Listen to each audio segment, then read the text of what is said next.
Digo que tenemos hoy aquí con nosotros a dos personas del mundo de la antropología social para hablar de antropología y de educación, ¿no? Está Emma Martín Díaz, profesora de la Universidad de Sevilla, que impartió esta asignatura de antropología de la educación durante unos años, y Fernando Ruiz Morales, que imparte actualmente antropología de la educación en la UPO, en la Universidad Pablo de Olavide, tanto en el grado de educación social como en el doble grado de trabajo y educación social. Pues bienvenidos a ambos. Gracias.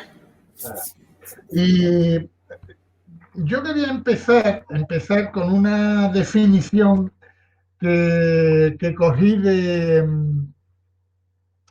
un texto de Díaz de Rada, donde decía que la educación es el proceso que describimos o analizamos al enfocar la cultura desde la perspectiva de su construcción social.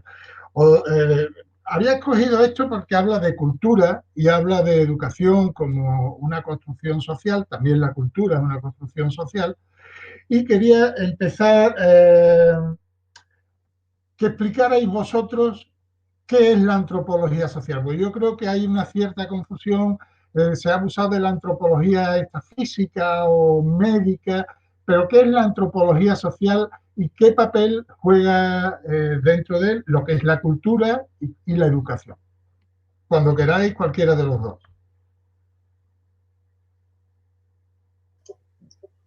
Bueno, Emma, si te parece, yo continúo. Bueno, básicamente la antropología social es la rama de las disciplinas de ciencias sociales que precisamente tiene como concepto central el concepto de cultura. Entonces, habría básicamente dos cuestiones que le dan la especificidad a la disciplina. Una es la metodología, que quizá, bueno, no sé si convendría entrar en ella, y la otra es precisamente el concepto de cultura. Entendiendo la cultura en un sentido muy amplio, a mí hay una frase que me gusta mucho, que dice que la cultura es la forma en la que los seres humanos se enfrentan a las demandas y desafíos de la vida. Los otros seres vivos no humanos se enfrentan evidentemente a demandas y desafíos de la vida, pero la mayor parte de su repertorio de respuesta está condicionado genéticamente, tiene una base, digamos, codificada en los genes. El ser humano, por el contrario, tiene que armar este repertorio de respuesta precisamente a través de el despliegue de una serie de técnicas que tienen que ver con cuestiones como la reflexividad, como la capacidad, digamos, de proporcionar sentido a lo que hace. El ser humano no es capaz de hacer nada que no le encuentre sentido. Y en ese sentido, el concepto de cultura en un nivel más amplio, más general, como algo que distingue a todas las sociedades humanas, es precisamente eso, la capacidad de crear códigos que reproducen un sentido y que dotan, por tanto, de significado las acciones humanas. Eso es común para todas las culturas. Lo que sucede es que cada cultura codifica y arma sus estrategias, digamos, de producción de significado de una manera diferente en la medida que el entorno y las relaciones sociales son diferentes. Entonces, podríamos hablar de un nivel de cultura muy general, que abarca todas las sociedades humanas, y un nivel de cultura más específico que tiene que ver con la cultura específica donde se inserta el colectivo o el individuo que bueno, estamos analizando, ¿no?, como científicos sociales. Fernando, te toca. Sí, bueno, lo has dicho, lo has señalado perfectamente. Yo sí quería añadir que muchas veces conviene también decir, y ahora estoy pensando en el campo de la educación específicamente, porque lo he observado que a menudo ocurre, una utilización del concepto de cultura un poquito cuestionable, ¿no? Es decir, también habría que decir lo que no es cultura.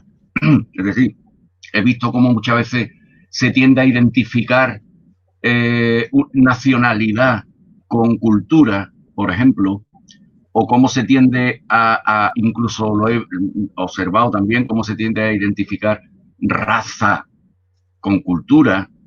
Esto a escala popular ocurre, pero también ocurre específicamente en el campo de la educación, ¿no? Entonces, como ha dicho Emma, ¿no?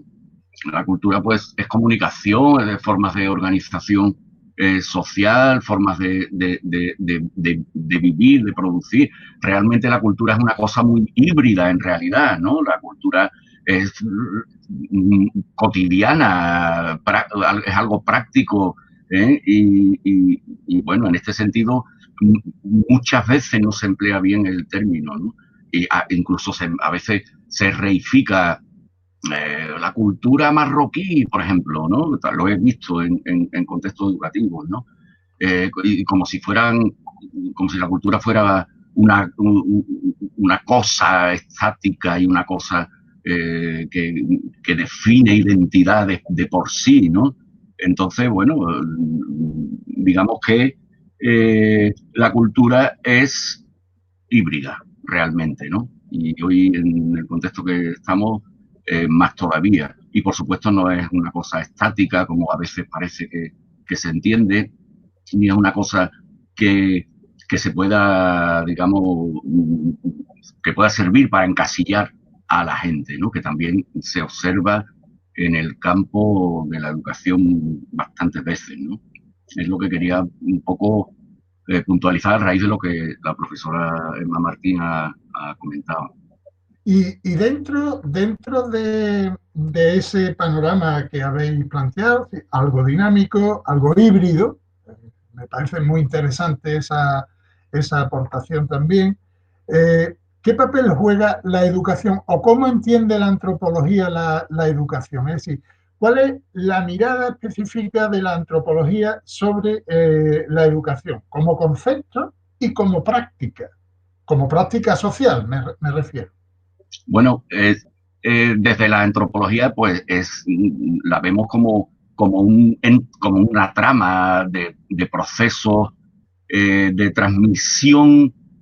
Perdona, Fernando, es que se ha incorporado, no lo he presentado, a Manuel Martín Correa, que fue también compañero estudiante de grado de Antropología Social, alumno también de Emma Martín, y al que le vamos a dar también la bienvenida. Pues encantado, Manuel. Perdona, Fernando. Nada, perdonado.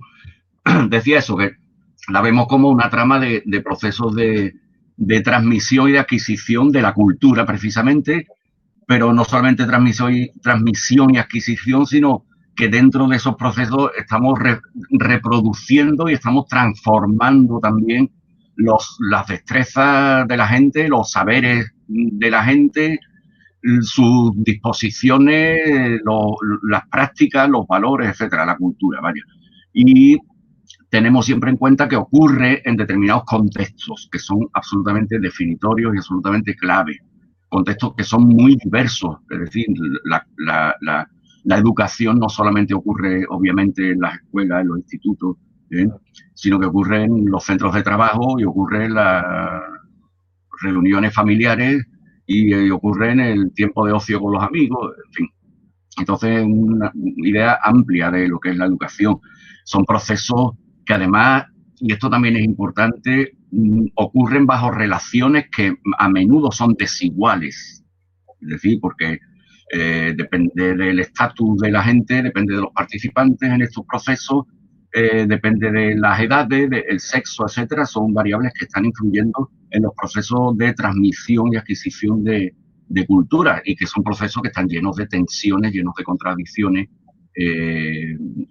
Entonces, así es más o menos, dicho muy aceleradamente, ¿no? Como entendemos desde la antropología la educación, ¿no? Como estos procesos complejos en contextos concretos que son definitorios, de transmisión y adquisición, pero también de reproducción y de transformación de la cultura, ¿no? Bueno, andando en esa idea, yo pienso que fundamentalmente la educación es un proceso que abarca aquel mecanismo mediante el cual la gente adquiere las competencias, podríamos decir, que le van a permitir dos cosas. Una es sobrevivir. Nosotros como especie necesitamos absolutamente elaborar esos contenidos que están codificados, que por supuesto no son inmutables, sino que están en continua, digamos, recreación en la medida que el universo va cambiando, pero eso no lo podemos hacer solos, precisamente porque no viene en nuestro repertorio genético. Requerimos de una serie de instituciones en la sociedad.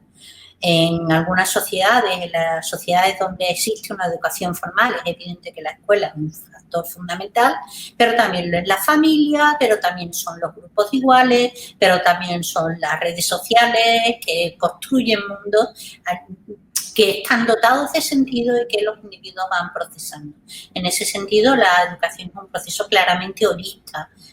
Uno no tiene un periodo educativo, uno se está educando constantemente en la medida en que continuamente tiene que ir readaptando y resignificando el entramado de realidades tanto materiales como ideales en la que está envuelto, y este material es absolutamente, como digo, como decía antes Fernando, absolutamente dinámico, ¿no?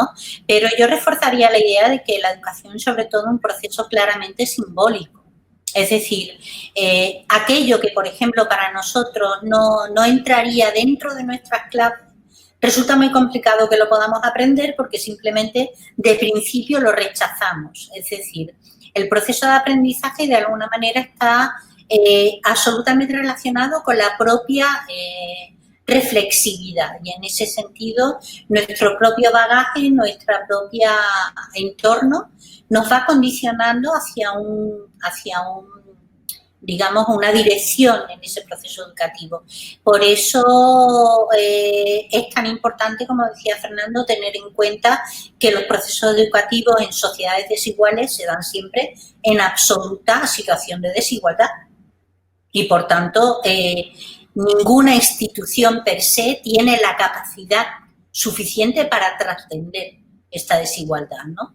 Quizá, seguro que vamos a retomar eso más adelante, pero además digamos, estar inmerso en un proceso educativo significa dos cosas para el individuo. Una es ser autónomo, en la medida en que esa trama de significado va adquiriendo sentido y se va procesando, y es lo que te permite realmente ser un ser humano.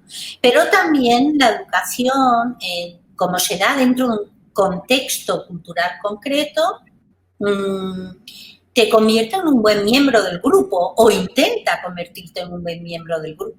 Ese es el objetivo de la educación. Es decir, de ese repertorio bastante amplio de respuestas humanas a las demandas y desafíos de la vida, cada sociedad tiene las que considera más correctas. Y es la que, de alguna manera, las instituciones de esa sociedad te van marcando que es el camino que debes seguir, ¿no? Y en ese aspecto es muy importante que entender que educarse supone, en gran medida, aprender a ser un buen miembro del grupo, a compartir los valores, las tramas de significado, las habilidades. En ese aspecto, evidentemente, en sociedades con una tecnología simple, que no quiere decir ni mucho menos una cultura simple, pueden tener una riqueza simbólica, una riqueza de mitos, por ejemplo, enorme, como decía Lévi-Strauss, pero bueno, digamos que las habilidades necesarias para convertirte en un buen cazador son mediante un proceso de aprendizaje muy concreto que es determinado por tu sexo biológico y cultural, qué actividades tienes que hacer que te la enseñan dentro del propio grupo, ¿no? En sociedades con una diversificación tecnológica y social muy compleja como la nuestra, evidentemente esta educación no puede darse solo dentro del propio grupo, sino que es necesario una serie de conocimientos específicos para los cuales la escuela está diseñada, pero ojo, está diseñada tanto para conocimientos universales como las matemáticas, como para conocimientos muy particulares, como ser un buen español.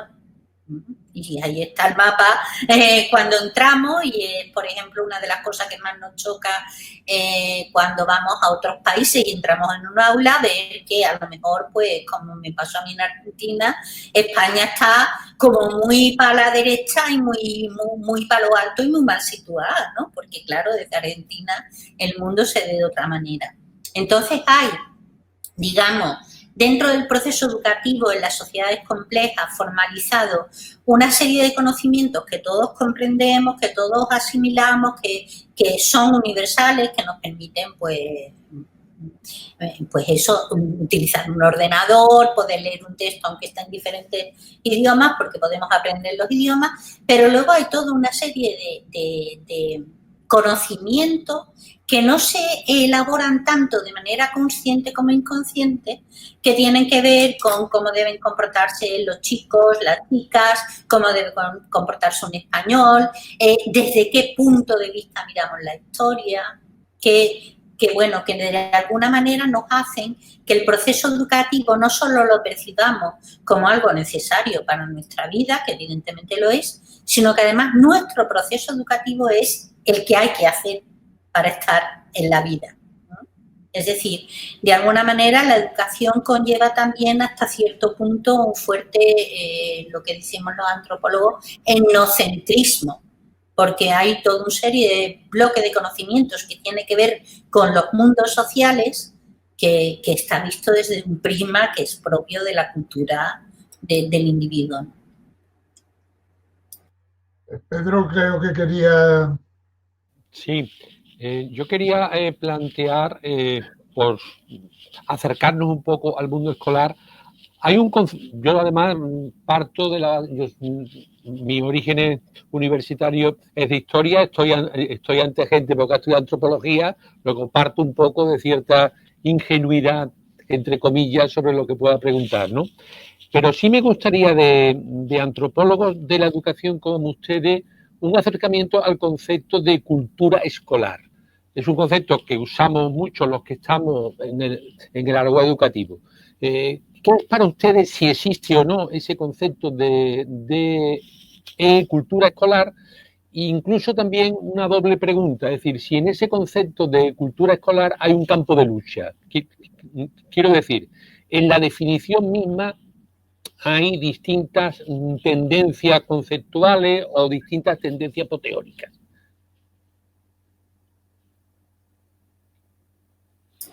Bueno, para hacerlo, que cada vez empiece uno, y además porque hay Fernando que participa de una doble dimensión como antropólogo, él evidentemente pues tiene una cultura académica, que es un tipo de cultura escolar, pero también ha sido profesor de adultos, con lo cual participa de la cultura del trabajo de los maestros de toda la vida, ¿no? Entonces, creo que él se va a explayar más en ese sentido. Sería importante entender que básicamente la cultura es un proceso, la educación es un proceso claramente holista, ¿no? Es decir, abarca todos los saberes que nos van a permitir presentarnos en la sociedad y hacer uso de sus recursos. Por tanto, como seres humanos, todos tenemos una propia interpretación de cómo es la sociedad y sobre todo de cómo debería ser, porque precisamente esta reflexividad que caracteriza el proceso de adquisición de la cultura hace que, ser un ser humano significa estar, salvo casos muy, muy particulares, en absoluto descontento todo el tiempo con cómo son las cosas y cómo nos gustarían ser. Que fueran, quiero decir. En ese aspecto yo creo que es muy importante tener en cuenta que hay una diversidad de modelos educativos tan grande como una diversidad de propuestas de qué debería ser la sociedad y al servicio de qué interés debería estar, ¿no? Por tanto, no hay un modelo digamos, educativo. Y creo que además, en general, buscar un solo modelo o plantear que un modelo educativo vale para todo en cualquier circunstancia, en cualquier momento, podría ser realmente complicado, ¿no? Pero Fernando sabe, pienso, bastante más de esta cuestión. Si me permite un inciso entre los dos, yo me refería más que a la educación, a la escuela. Quiero decir, creo que muchas veces confundimos educación y escuela y no es lo mismo. Es decir, cómo la institución escolar ha fabricado históricamente una cultura determinada, ¿no? Que habría que ver si está con influencia creciente o con influencia decreciente, que eso sería otro tema, ¿no? Y cómo ese concepto de cultura escolar, además, bueno, ha impregnado no solamente nuestras formaciones, sino también, por de alguna manera, lo que esperamos de la propia escuela y hasta nuestro propio mundo cultural, ¿no? Me refería a la institución más que a la educación. Sí, yo también. Es decir, yo he partido de la idea de que cuando hablamos de modelos educativos estamos hablando fundamentalmente de los modelos cuando la escuela se institucionaliza, que es un proceso y se masifica, digamos, que es un proceso que está absolutamente ligado a la creación del Estado-Nación, donde se necesita realmente un ciudadano. Es decir, ya a partir de ese momento, tanto el mercado y el capitalismo, por un lado, necesitan un sujeto desarraigado, con una educación estandarizada, de manera que pueda ocupar una flexibilidad de puestos de trabajo, pero en el cual, sobre todo, la cultura, digamos, la alfabetización es fundamental para estar en este mundo y también para ser un ciudadano la alfabetización es fundamental. Entonces, a partir de ese momento, evidentemente, la escuela ha pasado por diferentes procesos históricos y también a un determinado nivel de incorporación de diferentes sujetos, ¿no? En ese aspecto, pues lo que está clarísimo es que lo que a mí me enseñaron, que teníamos que aprender las niñas, por ejemplo, en los años 60 en el colegio de Montgartier, no tiene nada que ver con lo que se enseña ahora en valores en el instituto, ¿no? Bueno, no te creas, no te creas. Prefiero pensar que no, al menos prefiero pensar que algunos profesores están absolutamente por la labor de sacarme de ese discurso que nos daban a mí, donde básicamente la cosa era, como se dice en francés, ¿no? Suave le tais, o sea, sé guapa y cállate. Creo que ahora no es que diga que la escuela, porque además, bueno, eso es otra cosa que seguro que Fernando, porque además ha sido objeto de sus investigaciones, podrá profundizar mucho más. Quizá a veces a la escuela se le pide precisamente que haga cosas que la escuela no puede hacer. La escuela no puede educarnos completamente a todos, no puede volvernos pacíficos, no puede acabar con los prejuicios, puede intentarlo y lo intenta y hay experiencias muy exitosas, pero en cualquier caso yo creo que a veces, bueno, a la escuela se le siguen competencias que están fuera de su alcance y que además pueden estar en contradicción con lo que la sociedad te dice, por otro lado. Y lo que la escuela representa, ¿no? Pero en cualquier caso sí que es importante tener en cuenta que dentro de la educación formal hay diferentes modelos educativos y todos lo sabemos, aparte de que hay un marco legal que constriñe y que obliga y que determina qué saberes deben ser reproducidos y qué no, pero también es verdad que hay diferencias significativas en los modelos en relación con los propios cambios sociales. Fernando, te toca. Bueno, se me acumulan las cosas, porque el tema es potente y súper interesante. Vamos a ver, está claro que existen culturas del trabajo, al menos, entre los docentes, que además son muy perfiladas, como ha dicho antes Emma, ¿no? Yo procedo de la educación de adultos, o sea que mi ámbito profesional primero, antes que la antropología, fue la educación, a la que estuve dedicado pues muchísimos años a pie de obra en centros de educación de adultos lo cual afirmo que la experiencia es alucinante, porque se aprende un montón de los analfabetos, ¿no? Y de la gente que acude a esto, o que acudía cuando yo daba clases a esos centros, ¿no?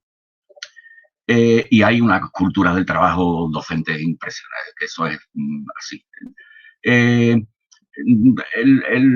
papel histórico de la escuela lo ha referido Emma también, y quiero incidir en que es importante tenerlo en cuenta. Todas las cosas, si no recurrimos a su génesis y a su desarrollo histórico, no las podemos comprender, ¿no? Y efectivamente la escuela se creó como institución cada vez más fuerte, que encauzara a los ciudadanos, ¿no?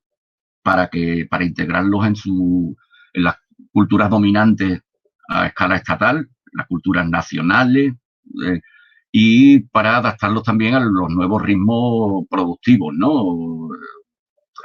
Poder trabajar en fábrica, lo que significa medir el tiempo de otra manera, lo que significa, bueno, una serie de cambios culturales bastante importantes, y ahí está esa génesis de la escuela, lo que la convierte en un instrumento efectivamente de reproducción, por una parte, de reproducción social y al servicio de los sectores dominantes. Una de las cosas que la escuela históricamente ha hecho ha sido destruir, por ejemplo, todo lo local, en la medida en que ha podido.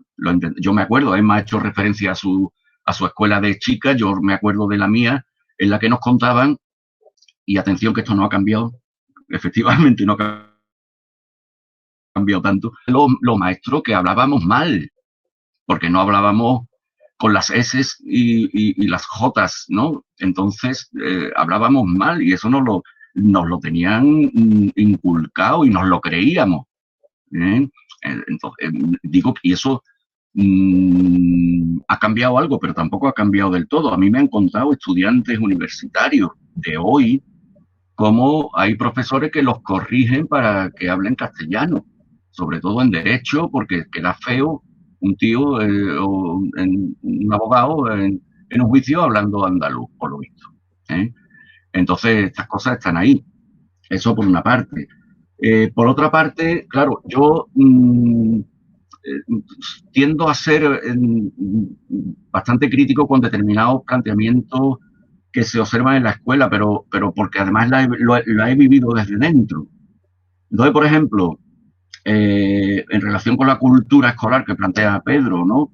Hay determinadas tendencias que desde la antropología las cuestionamos, por ejemplo, a utilizar esquemas preconcebidos a la hora de intervenir.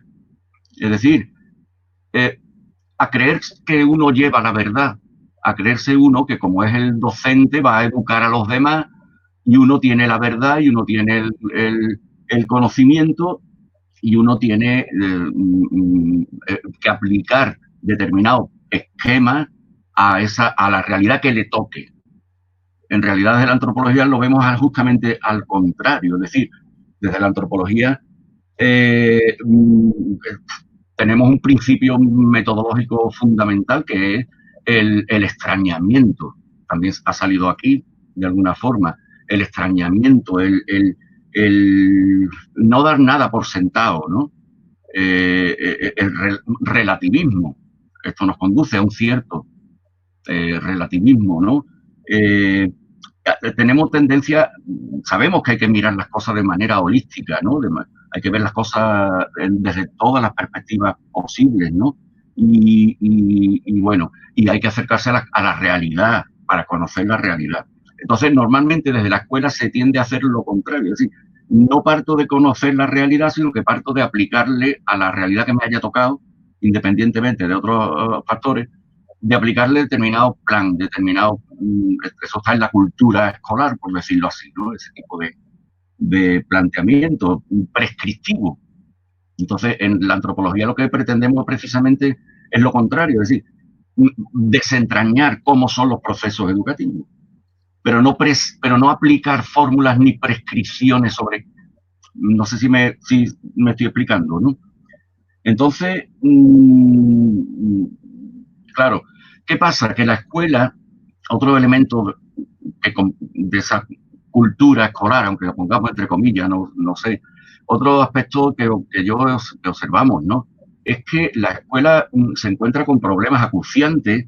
Emma ha resaltado uno de ellos, ¿no? Cómo se le atribuyen cometidos imposibles, ¿eh? Una cultura de la paz. Por favor, en sociedades que no van por ahí, ¿no? En sociedades que son desigualitarias. Entonces, claro, en la escuela decía lo que se encuentra con muchas urgencias, ¿no? La escuela se encuentra con que tiene problemas concretos con niños, de comportamiento, de esto, de lo otro, y quiere arreglar esos problemas, ¿no? Entonces, cuando desde la escuela se busca arreglar problemas, se busca arreglar el problema concreto que tienes en ese momento y además cuanto antes mejor. Entonces, por eso se buscan fórmulas que puedan aplicar a distintos casos, ¿no? Claro, esto se contradice también, esto es contrario, por decirlo de alguna forma, a la manera como vemos estos asuntos desde la antropología. La antropología es lenta. O sea, para conocer los problemas hay que trabajarlos, hay que entenderlo todo. Y eso significa que si se hace, se van a poder arreglar determinados problemas, no todos, nunca. Pero ¿qué ocurre? Que la escuela siempre va con urgencias. Entonces hay una contradicción, digamos, entre los modos de actuar en la escuela y los modos, como vemos desde la antropología, el campo educativo, ¿no? De hecho, hay una cosa que me llama mucho la atención, por ejemplo, y me parece tela de significativo, como en ninguna, solo lo he mirado en España, en ninguna universidad española los estudiantes de magisterio tienen una asignatura que sea antropología de la educación. Por lo tanto, se sale de la forma, se sale preparado para trabajar en el colegio. Yo cursé magisterio desde el 73 al 76 y precisamente tuve una asignatura que después me llevó a buscar la licenciatura, que fue Antropología de la Educación. Me acuerdo que me la dio alguien que luego ha terminado en otra historia, que fue Pedro Moya. Era entonces muy joven y creo que acabó de algo relacionado con el Ministerio de la Guerra, vamos. Bueno, te cuento, yo cuando estudié magisterio también me dieron antropología de la educación. Me la dio Pilar Sanchís. Ah, claro. Entonces, año, no me acuerdo el año, hace también pues, bastante, ¿no? Pero yo, el dato que os digo es de 2020, ¿vale? De ahora mismo. Ya. Entonces, pues eso, ¿no? Es muy significativo. Entonces hay como una especie, digamos, casi yo no me atrevo a... Pero hay contradicciones bastante fuertes entre las culturas escolares y incluso la pedagogía, propiamente, y los planteamientos que hacemos desde la antropología, en los que, insisto, en lo que buscamos es... Mira, un ejemplo, por ejemplo, si me permitís, os cuento un caso no lo conocí directamente, sino a través de la abuela de uno de los implicados. Tardo un minuto en contarlo nada más. Dos niños de primero, ¿vale? En un colegio del Polígono Norte de Sevilla. Uno gitanito y otro payillo, ¿vale? Gachó. Bien, amigos íntimos, uña y carne, todo el día juntos los dos, ¿vale? Bueno, llega al colegio una campaña contra el racismo. Resultado, insisto, según la abuela de uno de los niños, dejan de ser amigos porque se dan cuenta de que es problemático y conflictivo el hecho de que uno sea gitano y el otro no sea gitano, y pierden la amistad. Eso es un ejemplo de cómo desperdiciamos recursos que tenemos en nuestra propia cultura, de cómo aplicamos esquemas preconcebidos que se supone que valen lo mismo para Madrid, para León, para Burgos, que para Sevilla, o para Triana, o para el Polígono Norte, y cómo no se tiene en cuenta la realidad, ¿no? Entonces, en la educación yo otra cosa que he observado desde dentro son muy buenas intenciones siempre, pero si funcionamos sin los principios metodológicos referidos, ¿no? De conocer la realidad, a partir de la realidad, aprovechar lo que es verdad y no aplicar fórmulas externas de arriba abajo, por decirlo de una forma, pues no se puede funcionar bien, ¿no? Si a eso le sumamos las atribuciones de imposibles a la escuela, como es las que se han referido y algunas más, pues los resultados son los que son. Yo ahí, por ejemplo, veo siempre complicado el diálogo, por ejemplo, pedagogía, antropología. Mira que conozco, admiro a la gente de la pedagogía, tengo muchos amigos en ese campo, etcétera. Pero es muy complicado ese diálogo porque es que se parte de principios radicalmente distintos, ¿no? Hasta el punto de que a nosotros nos interesan también los docentes, también, porque estudiamos, claro, a veces el docente dice, ¿de qué va? Aquí el que sabe de pedagogía soy yo, cuando no es eso, ¿sí? Porque insisto que los fines son distintos entre ambos mundos, por decirlo de alguna manera, ¿no? Pero vaya. Os decía, ahora mientras vuelve Manolo, el tema de Andalucía, o sea, el tema de la educación, y hablamos de educación en la educación, digamos, formal en Andalucía, porque vi que Fernando tenía algo sobre las políticas educativas andaluzas y cuál era su objetivo en cuanto a la formación de un sujeto determinado. Bueno, yo la tesis la hice con la dirección precisamente de Emma Martín, sobre, bueno, qué modelos de identificación, desde el punto de vista de la etnicidad, sobre todo, se difundían en las políticas educativas de la Junta de Andalucía desde la autonomía hasta el momento de la tesis, claro. Y ahí quedó, quiero decir que entonces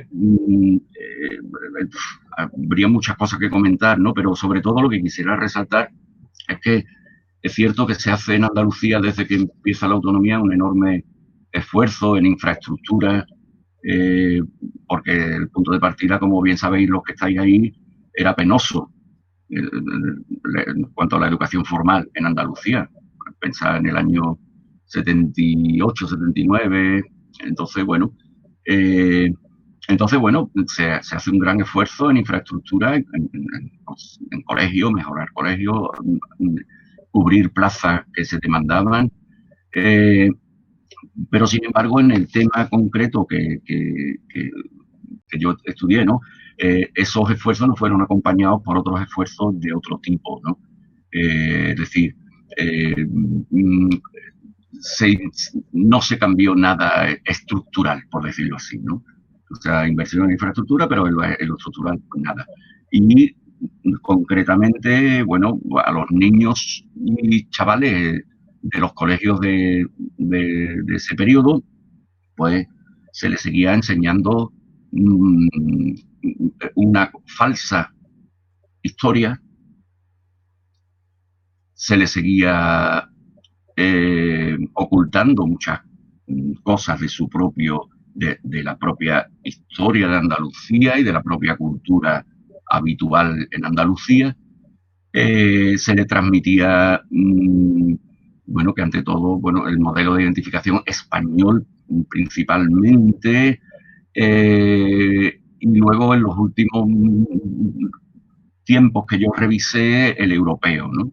Entonces, ante todo, modelo de identificación para los escolares andaluces, español y europeo, pero todo eso, insisto, con toda una serie de discursos que podemos observar en la legislación educativa de todo ese periodo y en los libros de texto de todo ese periodo. Los libros de texto es espectacular, ¿eh? Hubo un momento en el que se revisaron, antes de que saliera, se revisaban los libros de texto, pero luego esto se quitó también. De todas maneras, tampoco se revisaban demasiado a conciencia, me parece a mí. Entonces, bueno, ninguna conciencia, es decir, no se generó una conciencia como pueblo, al contrario, se utilizó la escuela como instrumento para destruir la posibilidad de formar una conciencia como pueblo entre los andaluces. Así de duro, hombre, muy resumido, pero algo en el tema este de modelos de identificación que se estaban proponiendo a los estudiantes andaluces, pues eso. O sea, uno de los pilares sobre los que el poder político autonómico montó la pérdida de la conciencia como pueblo entre los andaluces, que ya es un hecho absoluto, ¿no? Uno de los pilares fue la escuela. Suena un poco negativo, pero... Yo quería un poco, a ver, con respecto a lo último que se ha comentado sobre el tema andaluz, dicho en grosso modo, creo que en ese tema la escuela ha funcionado perfectamente sobre lo que quería hacer el poder autonómico al respecto. A la perfección, como una seda. Por lo tanto, ahí ni un pero, os guste o no, ese es otro tema, ¿no?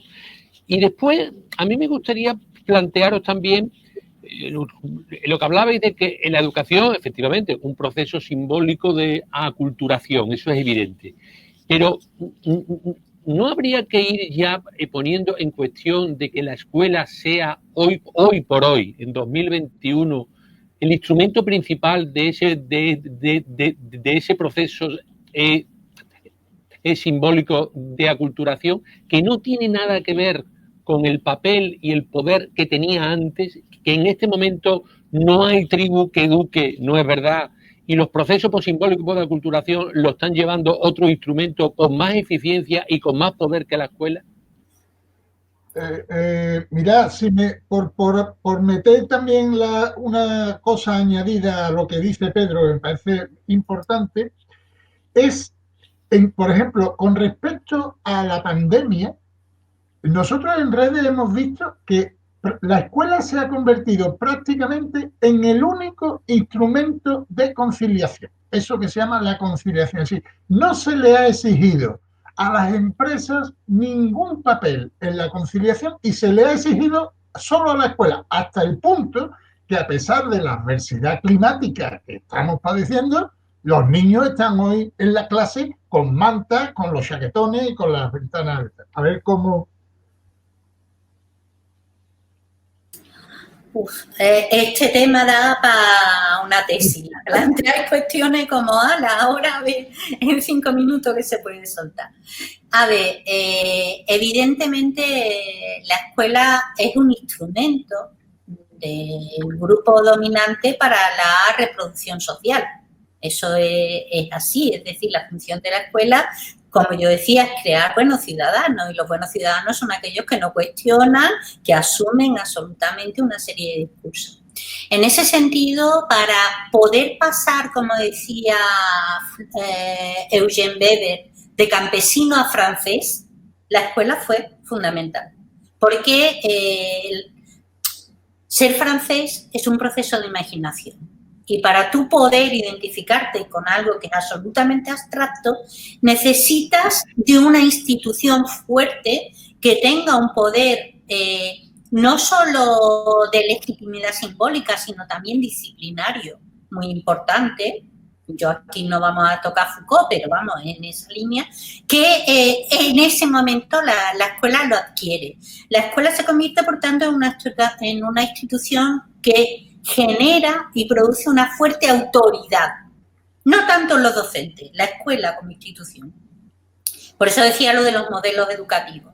Yo me acuerdo que si yo iba a mi casa y decía, el maestro, la maestra, porque yo me eduqué en un colegio de niños, la maestra me ha reñido, me la cargaba yo, O sea, la autoridad del maestro no se cuestionaba en ningún momento. ¿Algo habrás hecho tú? Bueno, que era también con la misma dinámica de cuando seas padre comerás huevo, o hijos incluso. Es decir, era un modelo en ese sentido donde había una legitimidad muy fundamentada en una autoridad. En ese aspecto, lo que potenciaba en gran medida esa confianza en el poder de la escuela para la formación tenía que ver con unos ciertos resultados que están muy en la relación de la ideología de la meritocracia. Es decir, la escuela es el instrumento que proporciona las herramientas para que la gente pueda llegar hasta donde sus capacidades le permitan. Esto ignora por completo el concepto de reproducción social y el concepto de hábitus de Bourdieu. Es decir, no es así. Y pongo también un ejemplo. Cuando la diversidad cultural se da en el polígono norte o en el polígono sur es un problema. ¿Por qué? Porque hay niños con diferencias lingüísticas, con diferentes niveles de formación, con diferentes currículum escolares porque vienen de distintos sitios. Entonces, es un problema para el cual la escuela no tiene realmente capacidades posibles porque no hay financiación para el tratamiento de la diversidad ni formación. Pero cuando esa escuela es una escuela privada, donde hay niños de muchas nacionalidades, pero todos de clase alta, esta diversidad es un plus y un enriquecimiento. Es decir, el problema, por tanto, no es la diversidad cultural, es la profunda desigualdad y la desestructuración social. La escuela pierde legitimidad porque la sociedad está desestructurándose a pasos agigantados. La escuela no puede proporcionar un modelo de integración en una sociedad que tiende a la desintegración y al sálvese quien pueda en un contexto de precarización absoluta y donde se demuestra claramente que eso de la meritocracia es un mito que ya no funciona. Entonces, yo diría que en este contexto, por eso decía antes, a la escuela se le exigen cosas que no puede hacer, pero no porque no haya ni buenos profesionales, ni buenas competencias, ni buenas intenciones, sino porque simplemente la escuela no puede paliar ni mucho menos sustituir la estructura social en descomposición en el momento que ahora estamos. Entonces, claro, en ese sentido de descomposición social de las estructuras que han caracterizado a la modernidad en el que nos encontramos, pues no solo la escuela, el propio docente pierde autoridad, es cuestionado, es deslegitimado, es tratado por las administraciones como un privilegiado bastante vago en muchos discursos y, bueno, y en muchos casos como una persona, pues eso, que no tiene autoridad por parte de los padres, que intervienen deslegitimando muchas veces a los profesores, como pasa con la salud y los médicos. Todo el mundo ahora sabe de medicina y todo el mundo tiene muy clara la idea de cómo se deben hacer las cosas, pero simplemente porque el sistema público de salud va muy mal. Entonces, como va muy mal, la cuestión, ¿cómo se la achacamos? La gente no se pone a pensar ni en Bourdieu, la gente se pone a pensar y busca el chivo expiatorio más cercano, y el más cercano es el médico o la enfermera o el maestro o el profesor de instituto. Y la culpa, por tanto, se desplaza de la propia forma de organización de la sociedad o de desorganización más bien a aquellas personas que tenemos como función principal mantener la reproducción social, porque la salud y la educación son fundamentales para la reproducción social.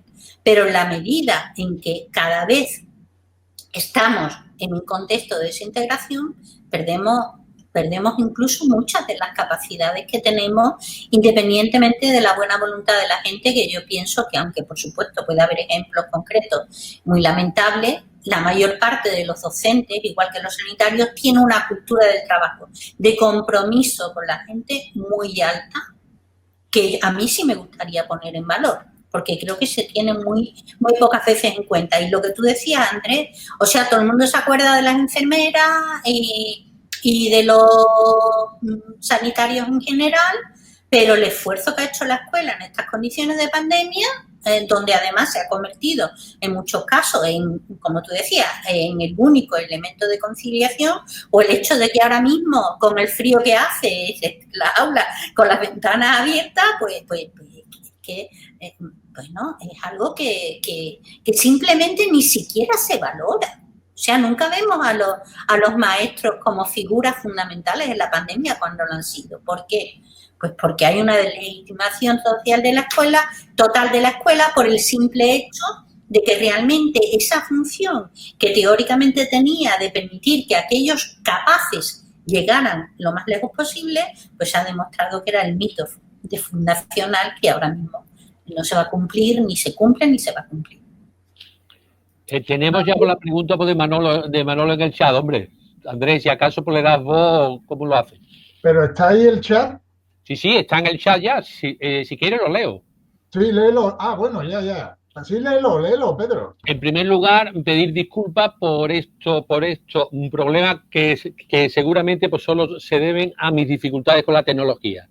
También por saludar a todos y especialmente a Emma, que como dijo Andrés, fue nuestra profesora de antropología hace algunos años. Y también felicitar a Rede por organizar este encuentro.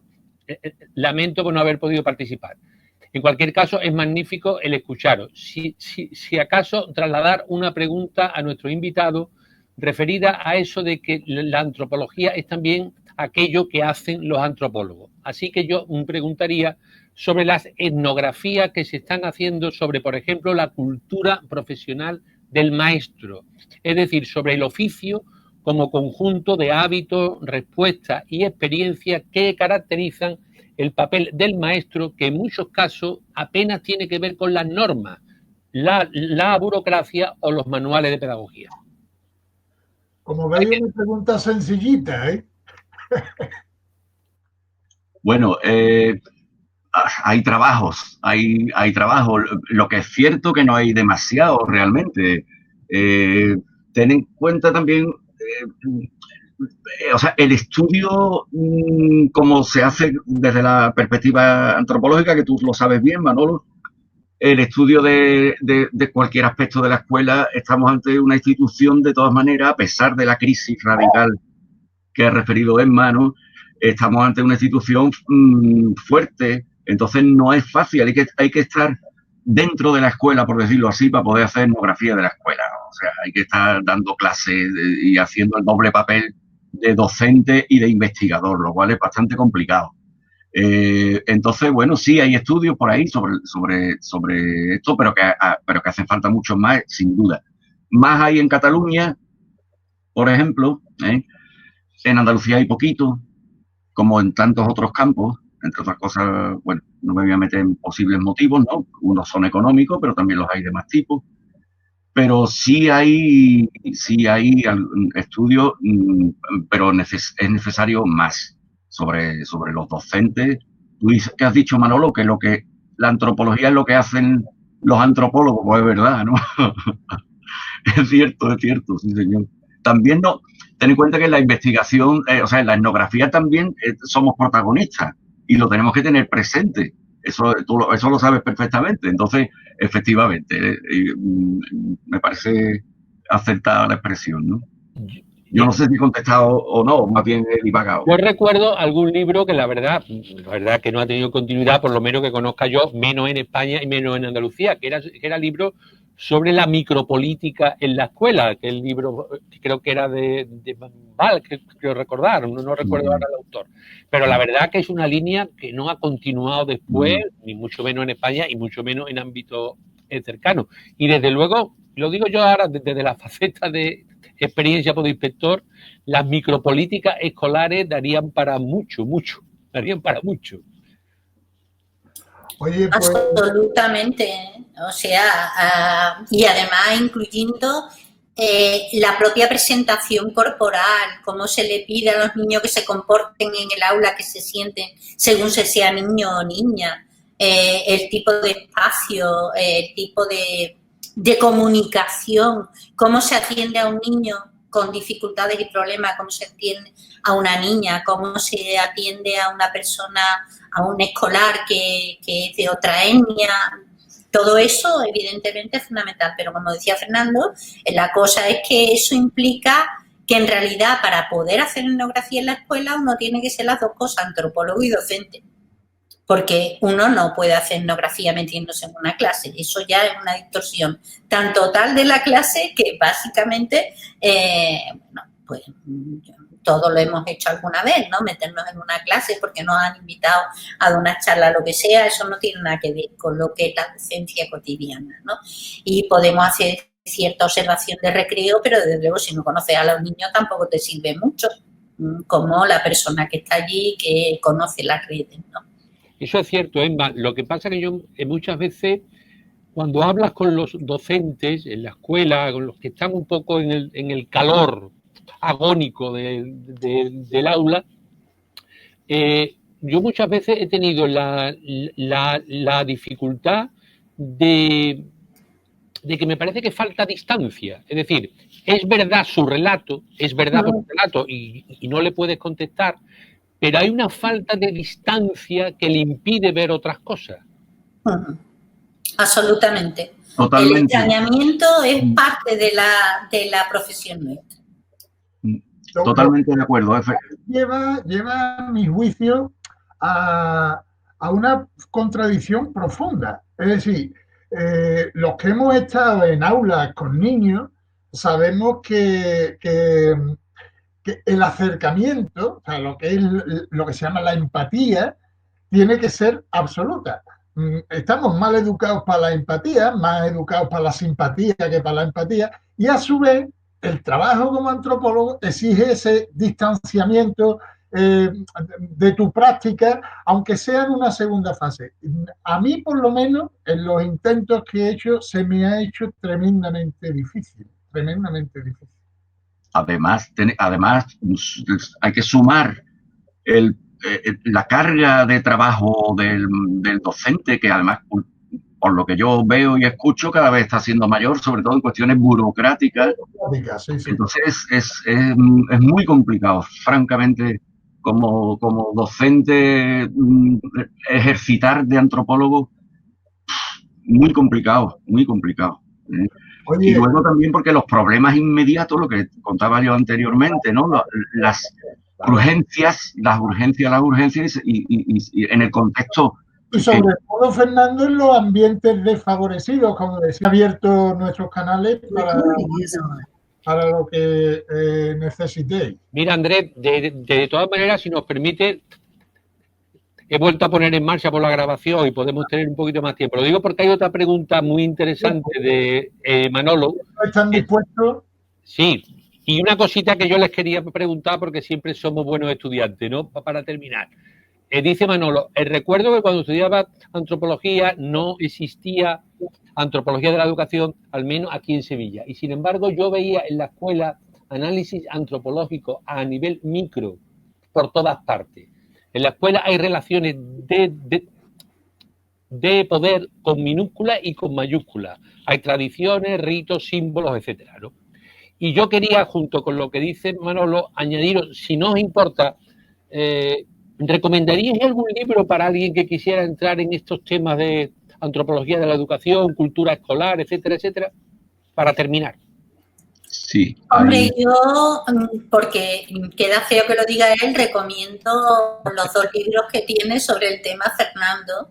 El que hace referencia, que está publicado por una editorial que quebró, que cosa rara en Andalucía, una editorial que quiebre, ¿verdad? Que es de Mergablu, sobre la escuela en Andalucía, que hace una referencia al sistema educativo desde el punto de vista legislativo y cómo se genera esa dinámica desde los poderes autonómicos de que Andalucía está como consecuencia de una planificación, evidentemente legislativa y educativa, y sobre todo su tesis, que tiene el maravilloso título de Educando para la Globalización, que yo creo que, yo a cada profesor de instituto y a cada maestro que conozco se lo recomiendo, porque, y la verdad es que la gente que se lo ha leído me ha dicho, me ha retratado el mundo en el que vivimos, ¿no? Bien. Muchas gracias, Emma. De todas maneras, poca gente habrá aguantado leerse entero el Educando para la Globalización.